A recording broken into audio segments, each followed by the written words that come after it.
উপদেষ্টাদের ভিতরে এখনো গাপটি মেরে ভারতীয় আওয়ামী লীগের দালাল আছে, যার কারণে তারা মনে করছে এই নির্বাচনকে প্রশ্নবিদ্ধ করে নির্বাচনের পর আওয়ামী লীগকে মাঠে নামাবে, পরাজিত শক্তিদেরকে মাঠে নামাবে, দুই দলকে দুই পার্টকে মাঠে নামিয়ে নির্বাচিত সরকারকে প্রশ্নবিদ্ধ করে আবারও একটা অভ্যুত্থানের দিকে যাবে এবং বাংলাদেশ রাষ্ট্রকে অস্থিতিশীল করবে। আমরা কোনোভাবেই কোনো প্রক্রিয়ার মধ্য দিয়ে বাংলাদেশে আওয়ামী লীগকে বৈধতা দিতে চাই না। ত্রয়োদশ জাতীয় সংসদ নির্বাচনের মাধ্যমে দীর্ঘ 16 বছর যে ভোটহীন রাজনীতি ছিল, ভোটবিহীন সরকার ব্যবস্থা ছিল, তার বিপরীতে জনগণের প্রার্থী যাচাইয়ের জন্য জনগণের প্রতিনিধি যাচাইয়ের সুযোগ তৈরি হয়েছে। কিন্তু আমরা লক্ষ্য করেছি এই নির্বাচনকে সামনে রেখে বর্তমান সরকার এখন পর্যন্ত পর্যাপ্ত নিরাপত্তা ব্যবস্থা নিশ্চিত করতে পারেনি।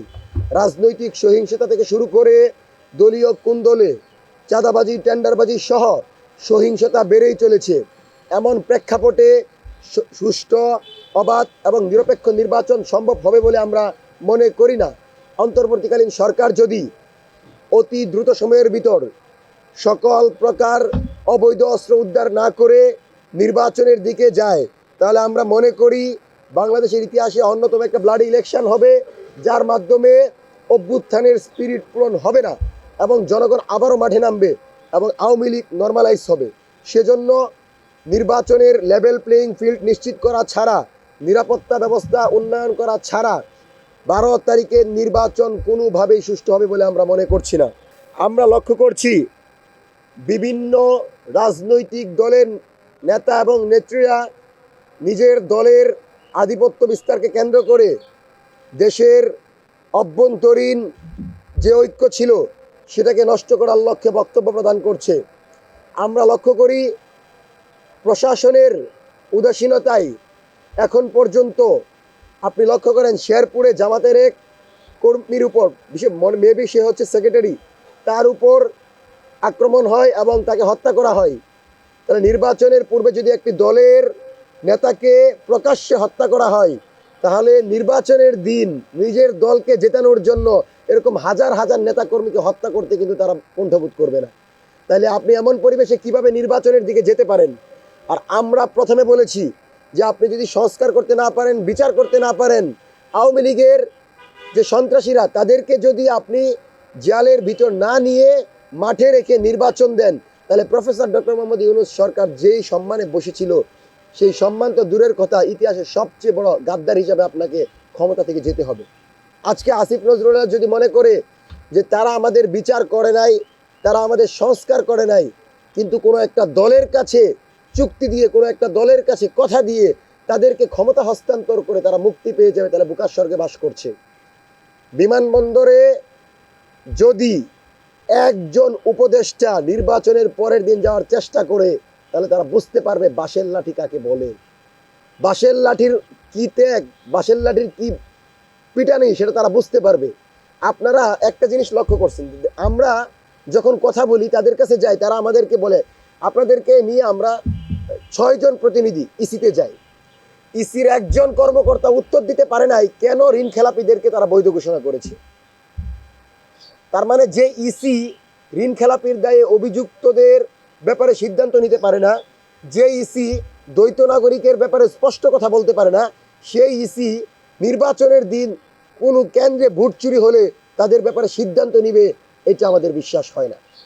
সুতরাং এই পরিবেশকে যদি পরিবর্তন করা না যায় এবং রাজনৈতিক দল এবং জুলাইয়ের সকল শক্তিগুলোকে ঐক্যবদ্ধভাবে লেভেল প্লেয়িং ফিল্ড নিশ্চিত করা না যায়, তাহলে বাংলাদেশের নির্বাচন সুষ্ঠু হবে বলে আমরা মনে করছি না।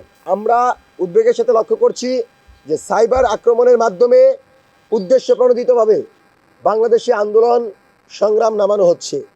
ট্রেন্ড করা হচ্ছে যে এক দলের আইডি থেকে একটা পোস্ট হবে, সেটার প্রেক্ষিতে পূর্বেই প্রস্তুতি নিয়ে সমাবেশ করা হবে। আমরা লক্ষ্য করেছি জামাতের আমিরের আইডি হ্যাক হলো এবং রাষ্ট্রপতির দপ্তর থেকে সারোয়ার আলম নামের একজন আইডি থেকে ফিশিং লিঙ্কের মাধ্যমে ওনার আইডি হ্যাক করে সেখানে বাংলাদেশের মা বোনদের ব্যাপারে আপত্তিকর পোস্ট করা হলো এবং এটার প্রেক্ষিতে অল্প সময়ের ভিতর সারা বাংলাদেশে আন্দোলন ছড়িয়ে গেল। তাহলে যদি নির্বাচনের দিন প্রধান উপদেষ্টার আইডি হ্যাক করে সহিংসতার ঘোষণা দেয় কেউ, তাহলে যদি সহিংসতা শুরু হয়ে যায় তাহলে কিন্তু অবাক হওয়ার কিছু থাকবে না। সেজন্য জাতীয় নেতৃবৃন্দের প্রত্যেকের সাইবার স্পেসের নিরাপত্তা সরকারের পক্ষ থেকে নিশ্চিত করতে হবে, এবং এটা যদি নিশ্চিত করা যায় তাহলে অনেকাংশেই সহিংসতা কমে যাবে। এবং আমরা বলছি নির্বাচনের পূর্বে এবং নির্বাচনের পরে কমপক্ষে 7-14 দিন সরকারের পক্ষ থেকে ফ্যাক্ট চেকিং সেল করতে হবে। এর মাধ্যমে তথ্য সন্ত্রাস এড়িয়ে সঠিক তথ্য সরকারের পক্ষ থেকে যাচাই করে মিডিয়াতে যাবে, যার ফলশ্রুতিতে সহিংসতা হবে না এবং নির্বাচনে দলীয় কুন্দল থাকবে না এবং সরকার যথেষ্ট পর্যবেক্ষণ করতে পারবে। আমাদের সাইবার স্পেসের নিরাপত্তা নিশ্চিত করার দাবি থাকবে যাদের ব্যাপারে আপত্তি আছে, যাদের ব্যাপারে নৈতিক স্খলনের অভিযোগ আছে, এবং জাতীয় পার্টি 14 দল এবং এনডিএফ এর যে সকল প্রার্থীরা যারা প্রকাশ্যে বাংলাদেশ রাষ্ট্রের বিরোধিতা করে গণভোটে নায়ের পক্ষে প্রচারণা শুরু করেছে, তাদের ব্যাপারে সরকারকে সিদ্ধান্ত নিতে হবে। সরকার সুরভিকে গ্রেফতার করতে পারে, মাহাদিকে গ্রেফতার করতে পারে, কিন্তু জেএম কাদের দিনে দুপুরে বাংলাদেশের বিপরীতে গিয়ে গণভোটের বিপক্ষে কথা বলে আর তাকে গ্রেফতার করতে পারে না। সরকার বাংলাদেশের জনগণের সাথে উপেক্ষা করে এদেশের কামার কুমার জেলে চাষার প্রতিনিধিদের বিপরীতে গিয়ে কোনো দ্বৈত নাগরিককে বৈধতা দিতে পারে, কোনো দ্বৈত নাগরিককে নির্বাচনে এনে নির্বাচনকে প্রশ্নবিদ্ধ করতে পারে।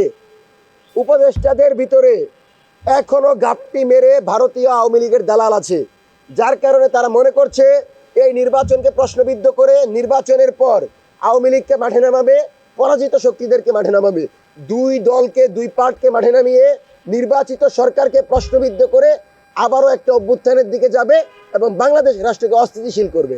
আমরা কোনোভাবেই কোনো প্রক্রিয়ার মধ্য দিয়ে বাংলাদেশে আওয়ামী লীগকে বৈধতা দিতে চাই না। আমাদের প্রশ্ন হচ্ছে, আমাদের জানার বিষয় হচ্ছে, এই সরকার কি সুষ্ঠু অবাধ নিরপেক্ষ নির্বাচন চাই, না কোনো দলের কাছে ক্ষমতা হস্তান্তর করতে চাই? আমাদের প্রশ্ন, মঞ্চ 24 বাংলাদেশের কোনো রাজনৈতিক দলের দালালি করার জন্য বসে নাই।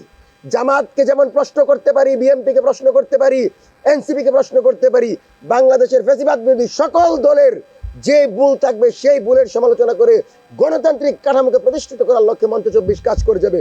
কোনো দল যদি আমাদেরকে পরামর্শ দিতে আসে, প্রকাশ্যে সেই দলের মুখ উন্মোচন করা হবে। কোনোভাবেই কোনো দলের এজেন্ডা নিয়ে আমরা কাজ করতে রাজি না। এবং বাংলাদেশে শহীদ শরীফ ওসমান হাদি হত্যাকাণ্ডের বিচার ছাড়া কোনোভাবেই আমরা বিচার প্রক্রিয়া, বিচারের সংস্কৃতি শুরু হবে বলে মনে করি না।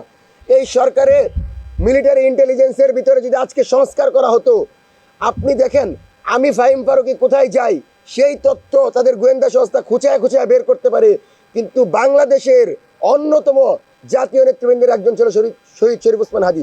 তার পেছনে এক সপ্তাহ একটা খুনি ঘুরবে আর প্রশাসন জানবে না, ডিজিএফ এনএসআই জানবে না, এটা পাগলেও বিশ্বাস করে না।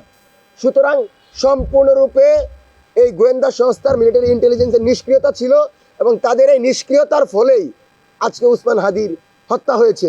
এবং এই বিচার যেন হচ্ছে না, এই চার্জশিট যে কোনো কাজে আসছে না, এবং এই চার্জশিটে 21 জন শুটারের নামের তালিকা নাই, অথচ ডিএমপি বলছে, আমাদের সাথে আনঅফিসিয়ালি বলা হয়েছে যে ওই স্পটে 21 জন শুটার ছিল, যদি ফয়সাল মিস করতো তাহলে কেউ না কেউ গুলি করতো, কিন্তু চার্জশিটে 21 জনের নাম সরকার দেয় না। তার মানে এই সরকার চায় যেন প্রকৃত তথ্যটা না বেরিয়ে আসুক, এবং খুব সুন্দরভাবে ফয়সালকে অপরাধ চক্রের মাস্টারমাইন্ড করে চূড়ান্ত পরিকল্পনা থেকে আড়াল করা হয়েছে, যার মাধ্যমে এখন আমরা দেখছি যে বিচার সম্পূর্ণরূপে অনিশ্চিত। আমরা স্পষ্ট বলছি, এই বিচার প্রক্রিয়া শুরু করতে হবে এবং বিচার করতে হবে। তৃতীয়ত, আমরা আপনাদেরকে জানাচ্ছি যে মিডিয়া বাংলাদেশের নির্বাচনকে বৈধ অবৈধ ঘোষণা করা অন্যতম মাধ্যম। নির্বাচনের যেই পরিবেশ সেটা মিডিয়ার মাধ্যমে জনগণ জানবে, কিন্তু আমরা লক্ষ্য করছি যে কোনো মিডিয়া একটি দলের 5টি রিপোর্ট প্রকাশ করলে অন্য দলের একটা রিপোর্টও প্রকাশ করে নাই। আমরা বাংলাদেশে কোনো জামাতি মিডিয়াও দেখতে চাই না, কোনো বিএনপি মিডিয়াও দেখতে চাই না, কোনো এনসিপির মিডিয়াও দেখতে চাই না। আমি বাংলাদেশপন্থী মিডিয়া দেখতে চাই, যে মিডিয়া বাংলাদেশের জনগণের হয়ে কথা বলবে, ভিন্নমত থাকবে, ডান বাম ধর্মীয় এবং গণতান্ত্রিক সেকুলার দল থাকবে, তাতে আমাদের কোনো আপত্তি নাই, সবার মতামত প্রকাশ করার স্বাধীনতা থাকবে। কিন্তু কোনোভাবেই কোনো বিশেষ দলকে বিশেষ সুবিধা দিয়ে মিডিয়াকে এক কেন্দ্রিক করা যাবে না। সেজন্য আজকের এই জায়গা থেকে নির্বাচনকে সুষ্ঠু করার লক্ষ্যে সকল পর্যায়ে লেভেল প্লেইং ফিল্ড নিশ্চিত করতে হবে, জাতীয় নেতৃবৃন্দের সাইবার স্পেসের নিরাপত্তা নিশ্চিত করতে হবে এবং নৈতিক পদস্খলন যাদের ঘটেছে সে সকল প্রার্থীদের এবং এনডিএফ এর প্রার্থী যারা গণভোটে হায়ের বিপক্ষে গিয়েছে, ন্যায়ের প্রচারণা করেছে, দেশ বিরোধী ষড়যন্ত্রের অংশ হিসাবে এবং সন্ত্রাসী কর্মকাণ্ডের অংশ হিসাবে তাদেরকে গ্রেপ্তার করে নির্বাচন অযোগ্য ঘোষণা করতে হবে। এবং আমরা মনে করছি যদি আগামী নির্বাচনে সরকার কোনোভাবেই এই বিশেষ দলকে সুবিধা দেয় এবং এটাকে কেন্দ্র করে যদি কোনো সহিংসতা হয় সেই সহিংসতার দায় সরকারকে নিতে হবে।